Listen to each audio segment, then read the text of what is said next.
This is Cerebral Cinema. Movies of the mind. The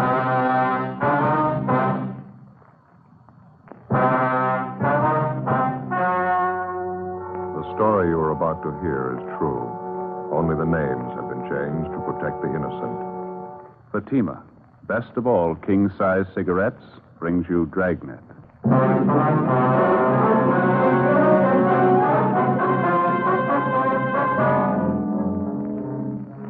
You're a detective sergeant. You're assigned the homicide detail.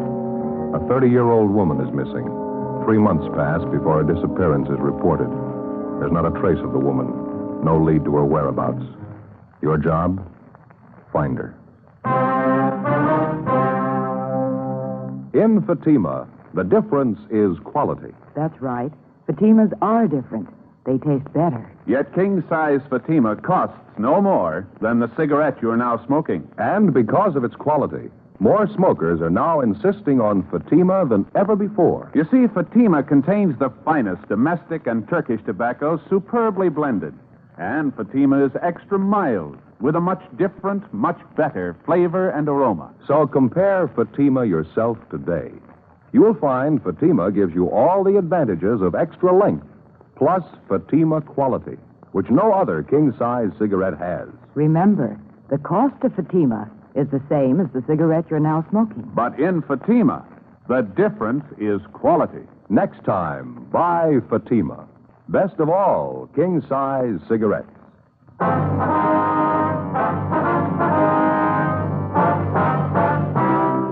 Dragnet, the documented drama of an actual crime.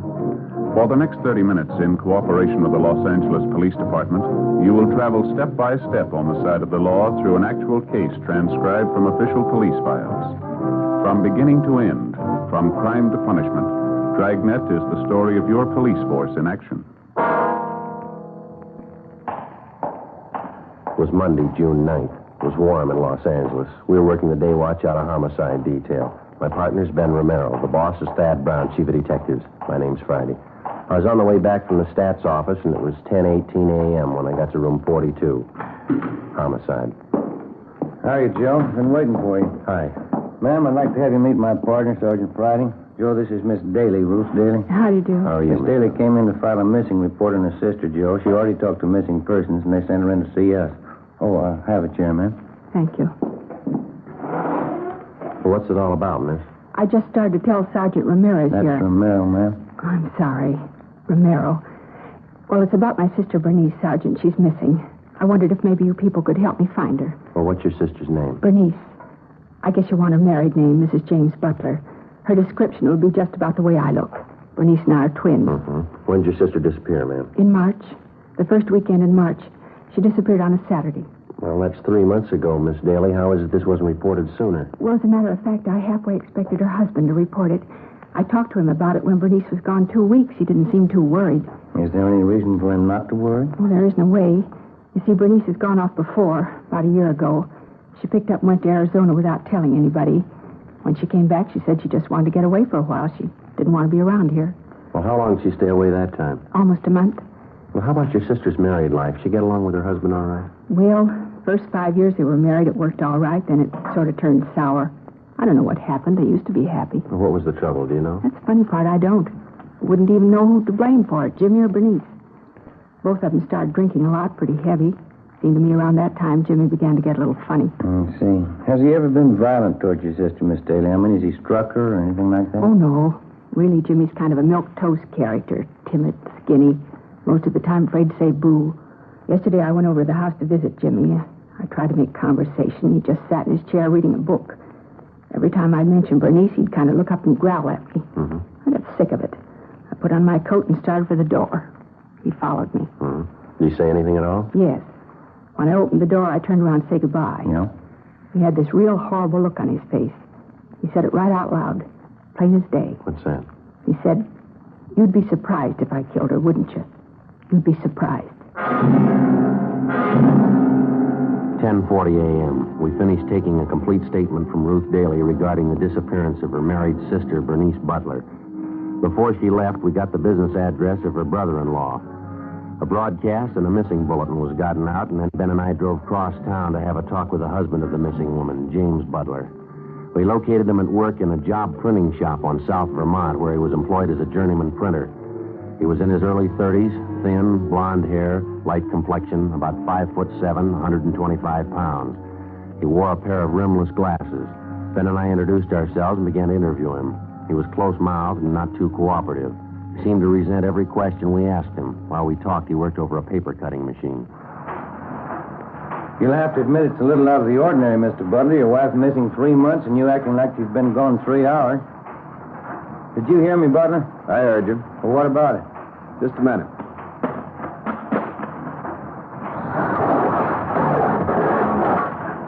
Well? How do you know it's not ordinary you're going away? I'm married to her. I know my own wife. We talked to your wife's sister this morning, Ruth Daley. She seems to think you might know all about your wife disappearing. She does? That's right. In my way, I got to get that other set of cards. Oh, yeah. What do you think? I don't know. There's something wrong with him. Sure got a big grudge for somebody his size. Wonder what that girl meant when she called him bashful. Yeah, about as bashful as a wild boar in a plum thicket. In my way, I got to get in there. Yeah, go ahead.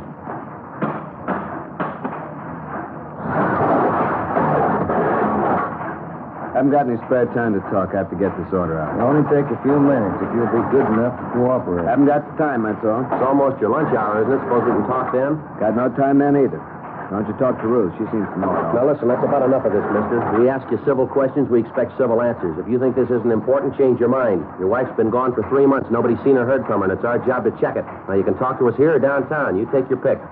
Have to finish up this batch first. We can talk out in the alley and back. I want everybody knowing my business. That's fine with us. You do what you have to do. We'll wait for you.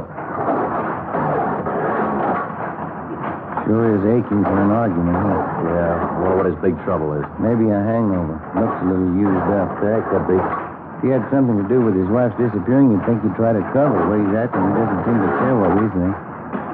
Well, let's see what kind of a story he's got. Okay, it's this way, out back. Well, go ahead. Yeah, what's the big deal? You ever been arrested, Butler? Nope.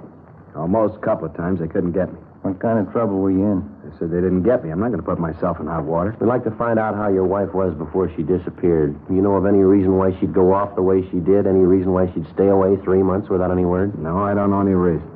Well, how about your relatives, your friends? You checked to see if she might be with one of them? They'd call if she was. You never checked with them? No. Think Ruth did. You have any big arguments with your wife, Butler? A lot of times she disappeared, I mean? We had them all the time. She bothered me. She was too fresh. I beat it out of her. That's so. You got to. Give him a little freedom. They think he can take over. Nag him, tell you what to do, what not to do. Sick of it. We'd like a straight answer here, Butler. Did you want your wife out of the way? What do you mean by that? I mean, do you know why she's missing? Could be a lot of reasons. Might know one. Did you kill your wife, Butler? It'd be silly to tell you that, wouldn't it? Yeah. Did you kill her?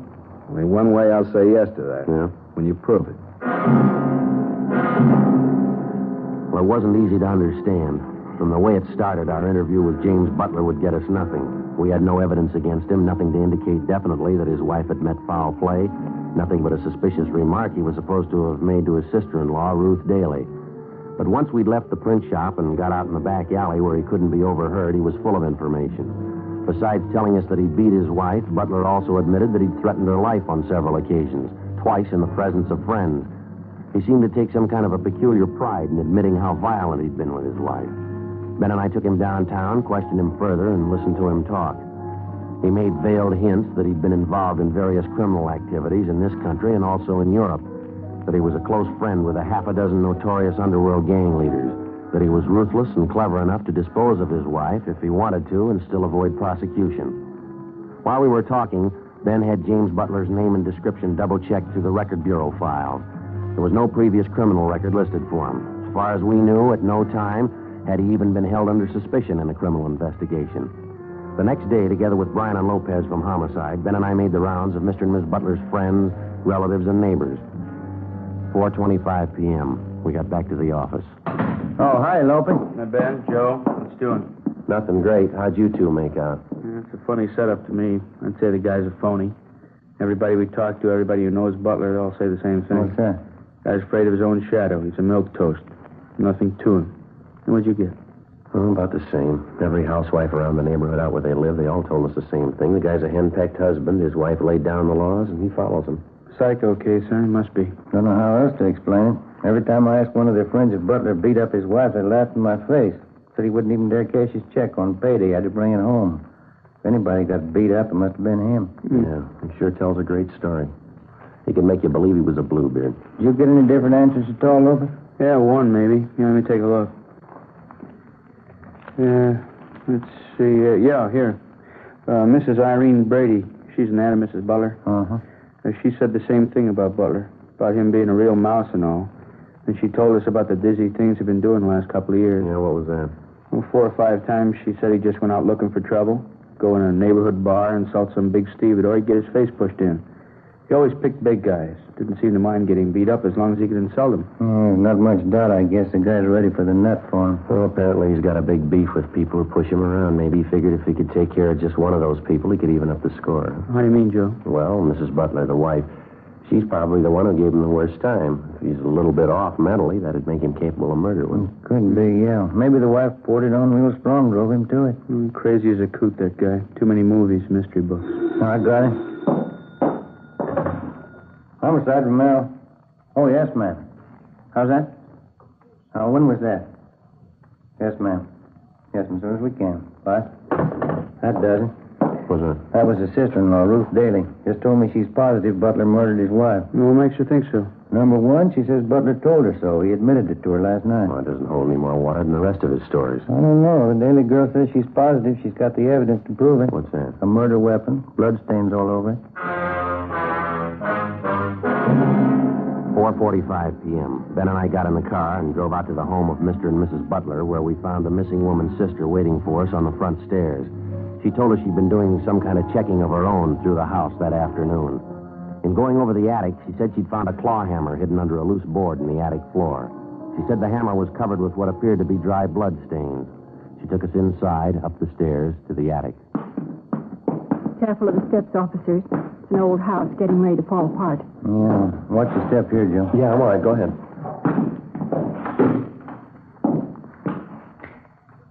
Light's good and bright. That's how I happen to see the loose boards over here. Mm-hmm. Did you pick up the hammer, Miss Daley? No. I started to, but then I remembered about fingerprints and things. Just where I found it. Didn't touch it. Hey, you want a pencil, Joe? Maybe you can get it in the claw there. No, I think we can see it right where it is. Let's see. Could be, huh? Bloodstains? Well, it sure looks like it. On the handle here, all over the head of the hammer. I knew it. I knew there was something wrong the day she disappeared. Hey, look at this, Joe. I just noticed. These stains on the floor. Whole trail of them, see? Lead right for the door. Yeah, we better get the crime lab on it and have Lee Jones run the benzodine test on him. What time does he usually get home from work, Miss Daley, your brother-in-law? About 6 o'clock. Don't know about today, though. How do you mean? Does he work late on Tuesdays? No, but I wanted to make sure he wouldn't be home when I came over today. I called the print shop where he works. He's not there. Called again this afternoon. Jimmy hasn't been seen since last night. Is he in the habit of skipping work? No, he never does.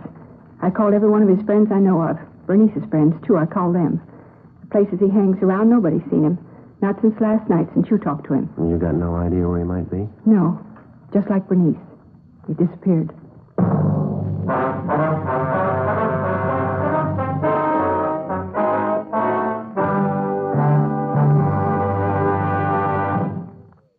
You're in the statistician's office of a Metropolitan Police Department. Have you made the run on this one? WMA, 5'7", 160 pounds. Suspect is left-handed, operates on foot. We punched up the master. The cards are in the machine. We'll make the run now. Okay, fine. There are many suspects to choose from. You're looking for one.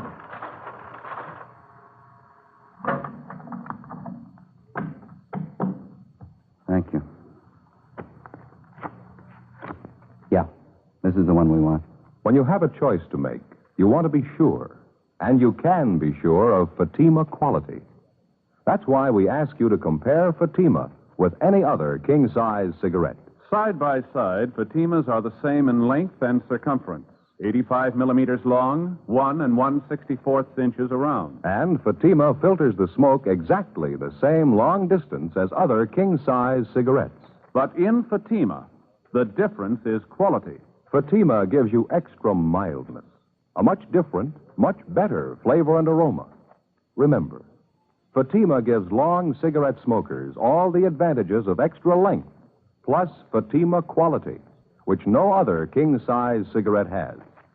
Next time, insist on the best. Buy Fatima. Best of all, king-size cigarettes.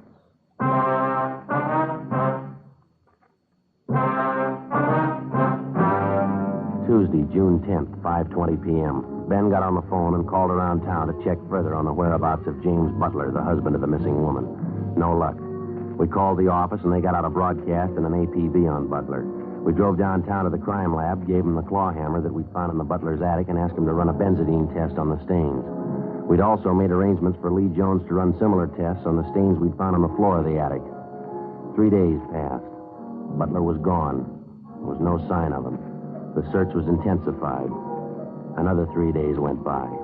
Monday, June 16th, we got an answer on the APB. A phone call from the chief of police in Tulare, California. Yeah, James Michael Butler, WMA, 33 years, 5'7", 128 pounds. Blonde hair, hazel eyes. Hey, you got a North Hancock Street address down there, that right? Yeah, that sounds like the man we're looking for. He's a real weird one, Friday. Caused a little trouble at one of the taverns up here last night. Kept picking fights with the biggest truck drivers he could find. We locked him up after his third fight. He had her jailed in an uproar all night. Wild one. What'd he do? All shouting all over the place. Couldn't do anything with him. Uh-huh. Keeps telling everybody how smart he is. Yeah? Says he killed his wife, but nobody's ever going to find out.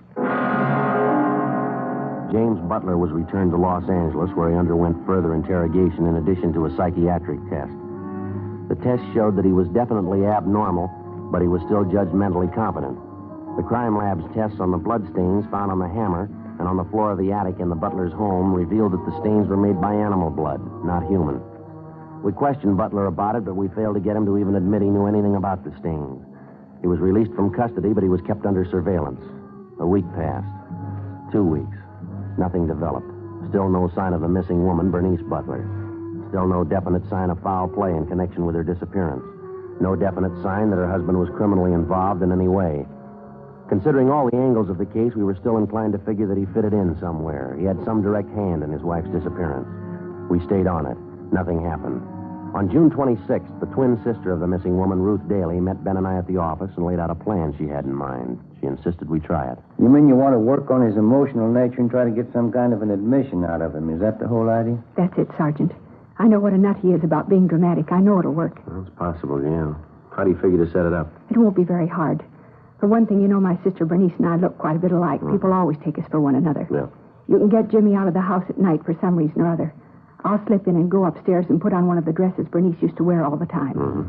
I'll sit there in the upstairs bedroom with just the hall light on.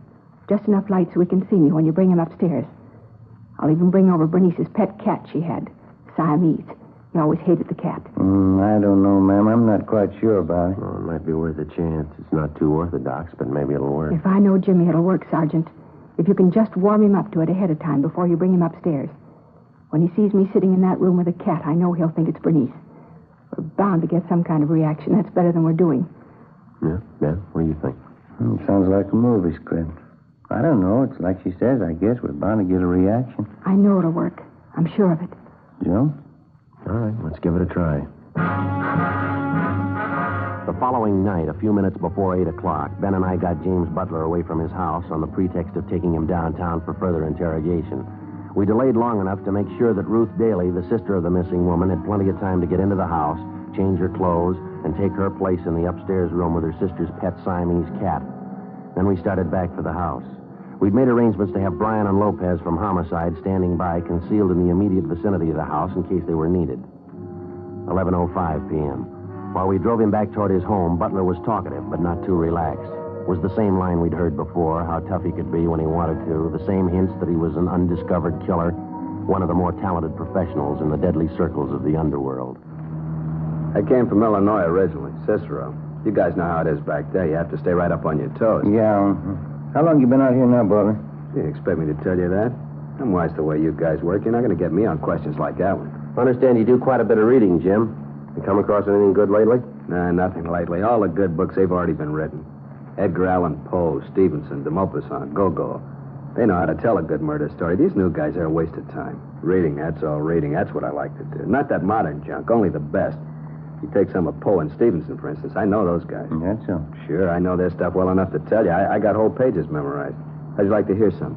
Stevenson, maybe. All right, go ahead. I have to belie my nature. All men do. All men are better than this disguise that grows about and stifles them. You see, each dragged away by life like one whom bravos have seized and muffled in a cloak. If they had their own control, if you could see their faces, they would be altogether different. They would shine out for heroes and for saints. I am worse than most. Myself is more overlaid. My excuse is known to me and to God. But had I the time, I could disclose myself. That's out of Stevenson, you know. Pretty smart fellow, huh? Yeah, sure is. You got a pretty good memory. I read those books all the time. Nothing better. Is the house all right? Yeah, that's right. Well, maybe I'll see you later, huh? Thanks for the ride. Well, I'll tell you, we'd like to come in the house with you if you don't mind, Butler. One or two things we'd like to check over, if that's all right with you. It's all right, sure. Guess you ought to know by this time, huh? Nothing I'd hide in that house that you'd ever want to find. Come on, let's go.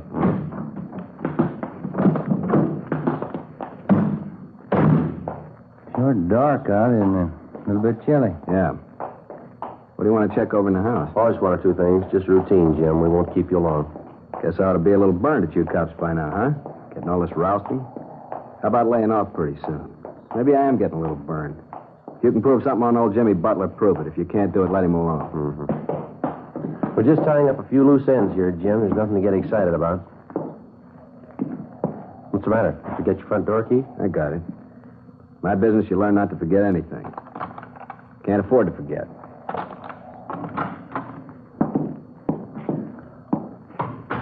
Yeah, it's quite a big place you got, Butler. You stay here all by yourself? That's the way I like it. By myself. If you want to look at anything, you can look now. When you're through, I got some bourbon in the cellar. I keep a big booze cellar, you know. All first-rate stuff. What's the matter? Oh, nothing, Jim. Thought I heard a cat someplace, did you? No cats in this house. What do you mean you heard a cat? I hate the lousy things. I wouldn't have one. Didn't you tell us once your wife had a cat? I think it was you. You didn't like it much, did you? Killed the lousy thing. Got an axe and killed it. Dumb wife of mine used to drive me crazy with it. Cat hair all over the place. You know how it is. Got an axe and killed it. Mm-hmm. Yeah. Yeah, there it is. I thought I heard it. Guess you got another one, huh, Butler? I'll get rid of that thing. I'll find him and get rid of him right now. Upstairs. I suppose the house makes you think of your wife quite a bit, doesn't it, Jim? What? Well, I mean, you spent so much time in it together, you and Bernice. It's got quite a few memories for you, I guess, huh? Find that thing if it takes all night. I'll get the axe and I'll find the thing. It's up here, all right. Maybe down the hall there. Bernice's room. She had the cat. What's it doing here? There's no reason for it. Could have wandered back in. Can't we get more light in this hallway? I can't see anything. Cat could be anywhere. What's it doing here alone? The cat was always with Bernice, never left her. Oh, sounds to me like it's just around here, maybe through that door there. You think? It's Bernice's room. I killed the lousy cat. He couldn't be in there. Oh, maybe it's just a cat out in the streets now, out in the side alley, maybe, huh? Mm-hmm. Probably not even in the house. Take a look in her room here.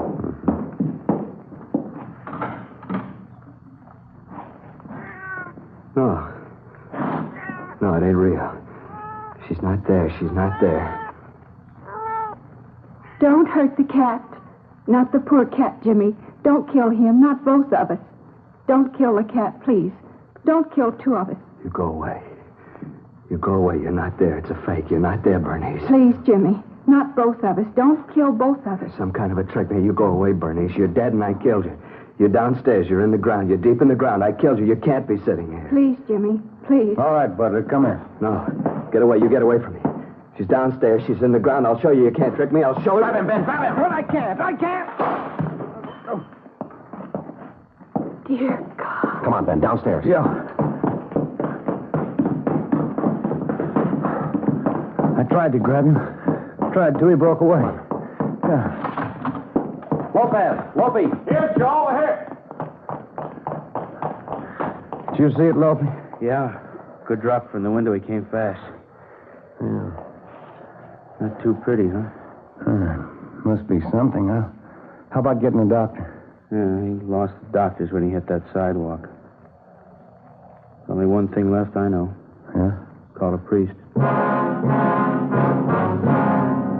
In his suicide leap from the top story of his house, James Butler died instantly on the pavement below. Afterwards, when the reports were made out and the deputy coroner removed the body, a special detail of men was sent out to help probe the grounds around the Butler home and also the ground directly beneath the house. The search was thorough. The ground was dug up foot by foot. We found nothing. Butler's last admission before his death that he'd killed his wife and buried her in the grounds adjoining the house seemed to be as empty and worthless as some of the other stories that he told us. The painstaking search for the body of James Butler's wife went on. We found nothing. Alive or dead, there was still no trace of her. Butler's friends and relatives held a modest funeral for him, and he was buried in a small cemetery south of the city. In Missing Persons Bureau, there were still no leads on the case of Bernice Butler. It was still open. Summer finally got to an end. The fall season came and went, and then Christmas and the holidays, and then back into January and February. On a rainy morning early in March, almost a year to the very day when the case started, we got a communication from San Francisco. It had come to the notice of the police through the county health department. In regard to your APB of June so-and-so last year, this is to inform you that Mrs. Bernice Butler has been a patient in the tubercular ward, County Hospital, San Francisco, since June 16th of last year. Apparently, her case was considered critical from the day she was admitted to the hospital. Last Thursday, she succumbed to the illness. Identification was established, next of kin notified, but no one claimed the body. She was buried at county expense. I trust this may aid you in establishing facts pertinent to her disappearance. So on. Well, how about that? Well, it doesn't figure, does it? Sooner or later, you get them all. How would you figure out that night we had Butler at the house? I mean, we had his sister-in-law in there, and he thought he saw his wife? Oh, who knows? Suppose he really had himself talked into it. He thought he committed 100% murder. Yes, he thought about it long enough till he convinced himself. Must have worked out something like that inside his mind. Mm-hmm. Imagine he lived right through it. Figured he really killed her. When it came for the punishment, he was ready to buy that. There wasn't any way out, so he jumped. Yeah, mixed up can it get, huh? That's too bad. All things considered, I guess he loved her quite a bit. Well, it doesn't seem to matter now what he did. Wasn't much of a chance either way. How do you mean? Well, the girl, TB on one side, maybe murder on the other. Yeah. Either way, she had to die.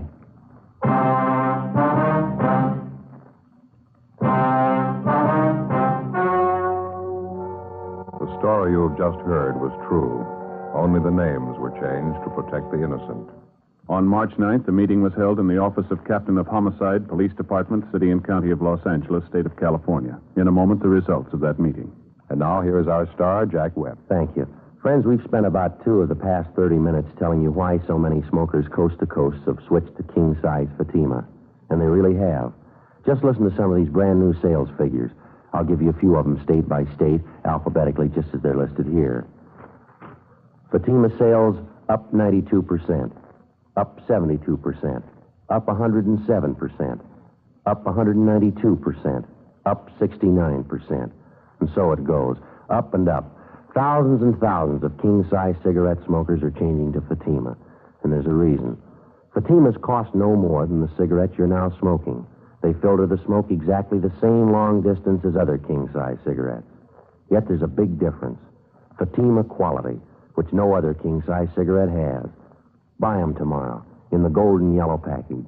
Fatima, best of all king-size cigarettes.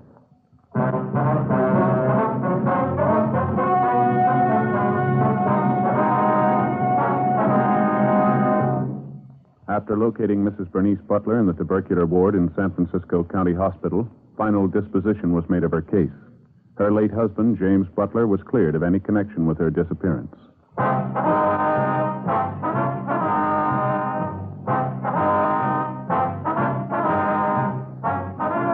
You have just heard Dragnet, a series of authentic cases from official files.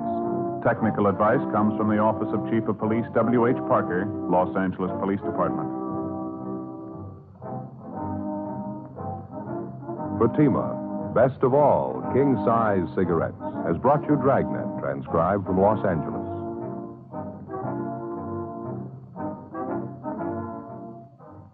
Stay tuned for Counter Spy, next on NBC.